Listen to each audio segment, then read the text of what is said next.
Queen Mary of Denmark, elegant, poised, and ever so graceful, has captivated millions not just as the consort of King Frederick X, but as a woman who masterfully balances royal duties with motherhood, philanthropy, and tradition.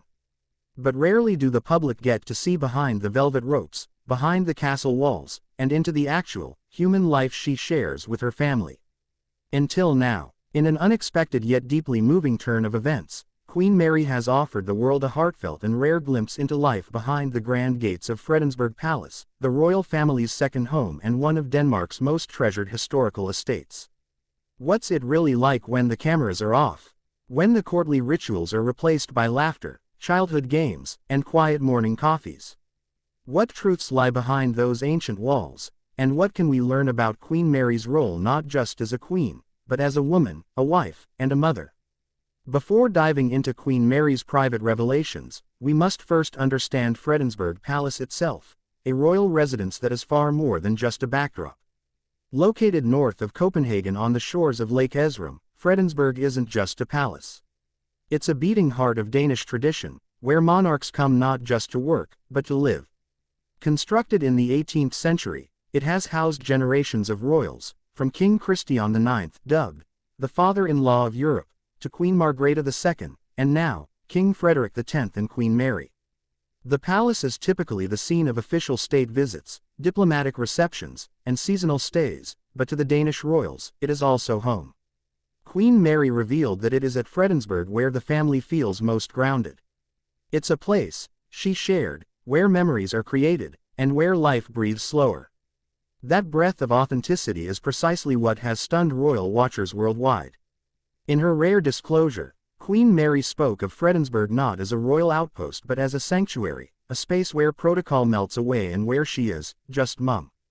She spoke lovingly about the rhythm of daily life: morning walks in the palace gardens, shared breakfasts with the children, and evenings by the fireplace in cozy reading rooms. The children run barefoot on the lawns, she said, smiling. Sometimes we'll catch them climbing trees or sneaking strawberries from the garden. It's a stunning image.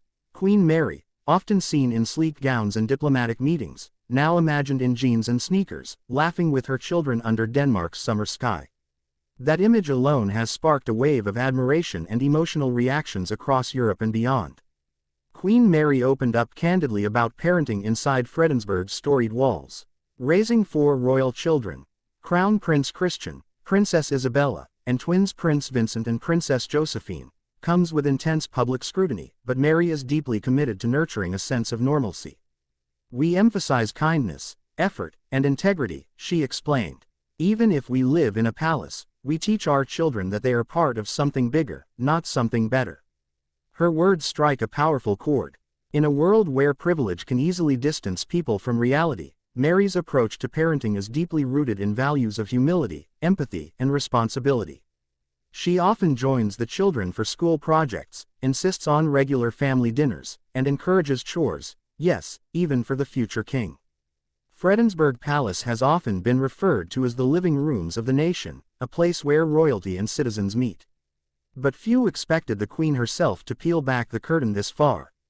The palace has hosted countless celebrations, including royal birthdays, family confirmations, and national holidays. One of the most iconic traditions, the spring garden opening, where thousands of Danes are invited to stroll the royal gardens, a literal invitation into the family's private paradise. Queen Mary expressed how important this openness is to her family. Our monarchy only thrives if it stays connected to the people. Opening our home, even just the gardens, is a way of saying, we're here. We're with you. This sentiment has been described by royal historians as revolutionary in its simplicity, helping solidify Mary as one of the most beloved modern queens in Europe. Inside Fredensborg, Queen Mary has artfully balanced Scandinavian minimalism with historical grandeur. According to royal insiders, she played a leading role in refurbishing key living spaces. Think warm wood floors, clean lines, and subtle color palettes, but always paying homage to history through restored portraits, antique heirlooms, and Danish-made furnishings. This fusion of tradition and modernity mirrors Mary herself, a woman born in Australia, transformed by love, and embraced by a nation. Her touch is evident not just in decor but in the palace's welcoming spirit. Among the most poignant memories shared by Queen Mary was the grief of losing her father, John Donaldson, and the comfort she found at Fredensborg. I remember walking in the woods there, overwhelmed by emotion. But the stillness, the space, it helped me breathe, she confided. She also reflected on more joyful milestones. Prince Christian's first steps were taken in Fredensborg's grand hallway. Princess Isabella's first riding lesson happened in the palace stables. And the twins, they once accidentally colored on antique wallpaper, a story the Queen now laughs about. These human moments help the public see the Danish royals not as unreachable figures, but as a loving, laughing, grieving, growing family. Even within this secluded estate, Queen Mary's commitment to humanitarian work echoes. Fredensborg is not a place of retreat from duty, but often a place of reflection and planning. She uses the palace's serene environment to plan initiatives with the Mary Foundation, tackling issues like domestic violence, bullying, and loneliness. There's something about being in Fredensborg that clears the mind, she explained. It allows me to listen better, plan deeper, and feel more anchored in purpose. Fredensborg is more than a royal base, it's a training ground for Denmark's future monarchs. Queen Mary and King Frederik are preparing their children for public roles, but in ways that reflect modern values. Crown Prince Christian has begun undertaking solo royal duties, but Mary revealed he's just as passionate about climate issues, youth outreach, and sustainable tech, passions he nurtures in long conversations with his mother during Fredensborg weekends. Princess Isabella, meanwhile, is emerging as a confident public speaker, thanks in part to quiet support sessions with Mary in the palace's sunroom. And the twins, they keep us grounded, said the Queen. They're at that age where no one is spared, even kings and queens get roasted at the dinner table. Toward the end of her revelations, Queen Mary grew reflective. Fredensborg holds our laughter, our tears, our beginnings, and one day, it will hold our legacy, she said, her voice thick with emotion. She expressed hope that her children would one day return to Fredensborg not just out of duty, but because they feel at home there. It's not just a palace, she concluded. It's where our hearts live. Following the release of Queen Mary's reflections, media around the world erupted in praise. Royal commentators described the moment as a masterclass in modern monarchy. Social media was flooded with emotional reactions. This is why we love Mary, she's not just a queen, she's real. She gave us a window into her soul. The Fredensborg stories made me cry, I saw my own family in hers.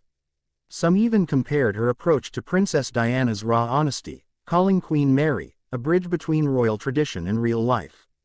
This glimpse into Fredensborg has done more than just satisfy public curiosity, it's built an emotional bridge between Queen Mary and the world. In opening the palace gates, she opened her heart. At a time when many monarchies struggle to stay relevant, Queen Mary's blend of duty, humility, and authenticity may be the blueprint for the future of royalty. She didn't need fanfare, just honesty. And it worked. What do you think about Queen Mary's rare revelations? Did her stories change your perspective on royal life? Have the Danish royals found the perfect balance between tradition and modern family values, or is this just the beginning of a new chapter in their monarchy? Let us know in the comments. Would you like to see more stories from inside royal palaces like Fredensborg? Don't forget to like, subscribe, and hit that notification bell so you never miss another royal revelation.